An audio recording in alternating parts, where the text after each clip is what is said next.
તમે આવો ક્યારેય ચમત્કાર જોયો છે? અગ્નિની અંદર સોની નોટ મૂકી અને સળગતી નથી.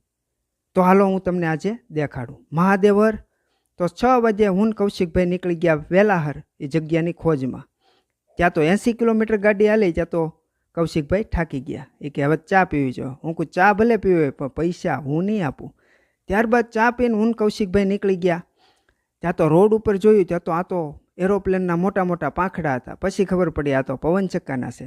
તો સ્થળ ઉપર અમે પહોંચી ગયા. ત્યાં સુધી તમે લાઈક ફોલો કરી જો. તો આ જગ્યા ઉપર કોઈ ગેસ આવતો નથી, છતાં અગ્નિ પ્રજ્વલિત થાય છે. તો આ જોઈને હું તો શોક થઈ ગયો. પછી મેં મૂકી સોની નોટ. હું કહું આ સળગે છે કે નથી સળગતી? તો કૌશિકભાઈને દીધી સોની નોટ મૂકી, માથે ડબ્બો મૂકી દીધો અને કૌશિકભાઈએ દેહવાળી કરીને અગ્નિ પ્રજ્વલિત થઈ ગઈ. પછી ડબ્બો લઈ લીધો, ત્યાં તો સોની નોટ એવી ને એવી. તો આ વિડીયો ફૂલ આપણી યુટ્યુબ ચેનલ ઉપર આવી ગયો છે, તો જોઈ આવો એકદમ